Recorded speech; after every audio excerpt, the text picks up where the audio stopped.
Sziasztok! Szeretném bemutatni nektek, hogy hogyan készítek télire vágott almát, vagy reszelt almát, ki hogy nevezi. Alapvetően én azért hívom vágott almának, mert én nem reszelőt használok, hanem kést, és ilyen nagyobb darabokra vágom, én így szeretem. Természetesen lehet reszelni is, az is egy megoldás, de alapvetően én ezt a vágást jobban szeretem, kicsit harapósabb, kicsit nagyobb darabosabb lesz az almánk. És milyen almát használok? Én egy Golden Delicious almát használok, az van a kertemben, és bizony azért nálam is, mivel viszonylag biokertészkedés folyik, hát azért vannak kisebb sérülések ezeken az almákon, de nem csak kisebb sérülések vannak, hanem nagyobb sérülések is. Látjátok, az alma egyik fele tökéletes, a másik fele viszont hát mondjuk azt, hogy ez már komposztért kiállt legtöbb esetben. De én azt az eljárást szeretném bemutatni, hogy ez az alma ne kerüljön komposztba, mert ez az alma tökéletesen alkalmas lehet vágott almának, csak egy kicsit gondoskodni kell róla. Kicsit munkaigényes, de ha jól dolgozunk, akkor nagyon-nagyon finom téli csemege származik belőle. Első lépés, meg kell hámozni, és a rohadt részt ki kell dobni. Látjátok, itt is még rohadt, itt viszont már teljesen épp, egészséges. Ezért ezt a felső harmadot is levágjuk, és megpucoljuk teljes egészében. Tudom, ez nem annyira úgymond költséghatékony, mert ezt igazából ki is lehetne dobni, de akkor egy viszonylag egészséges és nagy darab almát dobnánk ki, és amikor így megpucoltuk, akkor nagyon-nagyon fontos, hogy előre én már ide készítettem víz és citromlé keverékét, kb. Egy fél deci citrom és kb.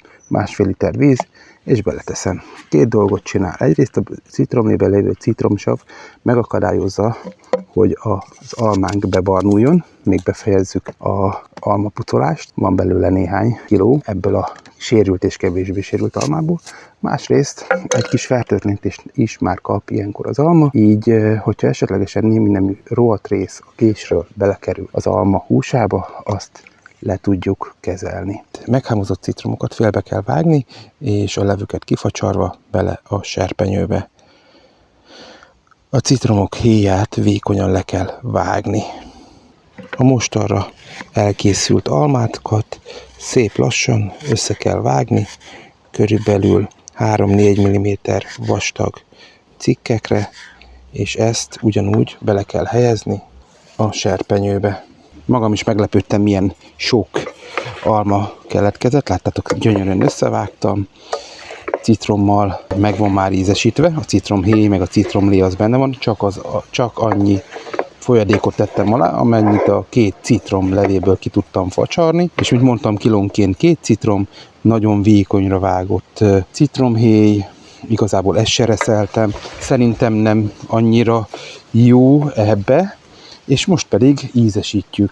Mondanám, hogy ízlés szerint kell cukrot beletenni, de igazából azt mondom, hogy fajtánként is változhat. A Golden Delicious az nem egy olyan nagyon édes alma, ezért én kilónként 100 g cukrot javaslok, vagy bármilyen cukorhelyettesítőt, és kilónként javaslok egy csapott teáskanálnyi fahéjat. Mivel ez 2 kiló, ezért ebbe 200 g-nak megfelelő édesítő került. Én nem cukrot használok, és 2 csapott teáskanálnyi fahéj. És annyi dolgunk van, hogy felforraljuk, körülbelül egy olyan 15-20 percen keresztül melegítjük. Nem az a cél, hogy almaszószt csináljunk, szóval igyekezzünk ne összetörni az almákat, hanem hogy minden oldalról jó alaposan átmelegítsük, és egy kicsit puhább legyen, ne ilyen harapós, de mégis az állaga megmaradjon ilyen nagyobb darabnak, és amikor ezzel végzünk, akkor utána hát nincs más dolgunk, mint beletenni a befőttes üvegekbe. Na hát látjátok, egész jól felfort, össze is esett, de ha megnézitek, azért látjátok, hogy ez még mindig nem egy almaszósz, bár viszonylag sok levet kiengedett. Eltelt az a 15 perc, ami arra kellett, hogy tényleg azért a külseje jól megpuhuljon, és én még most belerakok kilónként egy darab vaníliás cukrot, és még ezt is elkeverem benne. Az előre elkészített és jól kifertőtlenített befőttes üvegeket oda készítem a lábas mellé, beleteszek egy kis tölcsért, és elkezdem megtölteni a forró almás töltelékkel igyekezzünk a lehető legjobban megtölteni. Ilyenkor, ha egy kicsit összetörik, nincs vele probléma. Látjátok? Gyönyörűen. Itt van az almás töltelék. Ráhelyeztem csak a kupakot, még nem húzom meg. Lett egy ilyen szép mennyiség, 5 üveg, 2 kg almából készült, látjátok, gyönyörűen látszik az alma színe, nagyon-nagyon jól néz ki szerintem, de még jön a tartósítás. Hát látjátok, hogy ez az edény, ebbe volt az alma. Most rakok bele vizet, rakok bele édesítőt, körülbelül egy evőkanál, feloldom és felforralom a vizet. Nagyon-nagyon fontos ez a művelet, mert egyrészt a maradék ízanyagok, amik esetleg itt az edényben maradtak, kis fahéj, kis vanília, ezzel össze tudjuk még szedni, és ez lesz a felöntőlé a befőttekhez. Azért kell felönteni, mert most a maradékot mutatnám, mert hogyha itt ez a rész itt levegős marad, akkor nem tudjuk olyan jól tartósítani, és jó eséllyel megromlik, vagy legalábbis nagyon-nagyon bebarnul és kiszárad a vágott almánk. Ezzel a módszerrel viszont tökéletesen fogjuk tudni tartósítani, és jó eséllyel akár tél végéig, vagy éppen jövő év végéig, egy évig tartós marad a vágott almánk. Most, hogy felforrt a víz, feltöltjük, amennyire lehet, az összes kis edényünket. Így. Utána rárakjuk a celofánt, és megszorítjuk. Nagyon fontos, hogy nagyon jól záródjanak a befőttes üvegek. És most jön az igazi tartósítás. Az üvegeket belehelyezzük egy viszonylag nagy fazékba, úgy, hogy ellepje őket a víz.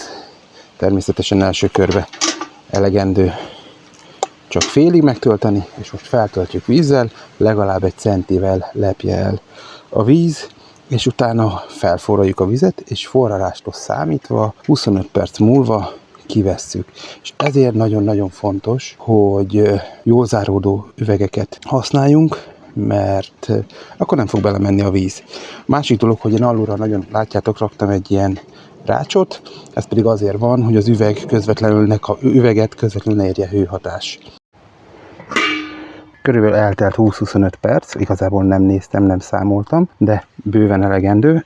Igazából nem látszik, hogy itt kifolyt volna, meg nem is érződik se a vaníliának, se a fahéjnak az illata. Most, hogyha lenne üveg kiszedőm, akkor viszonylag egyszerűen belenyúlnék és kiszedni, de mivel nincs, ezért óvatosan leborítom róla a vizet, és utána kiveszem az üvegeket. Látjátok, elkészült, most úgy, ahogy van, az egészet be fogom tenni hűtőtáskába, és 24-48 órára, amikor eszembe jut, akkor kiveszem a hűtőtáskából, egy száraz dunsztba lesz, és utána természetesen a felesleges celofánt levágom, és megy be a spájzba. Amennyiben tetszett a videó, kérlek lájkold, iratkozz fel a csatornámra, mindenkinek jó befőzést, sziasztok!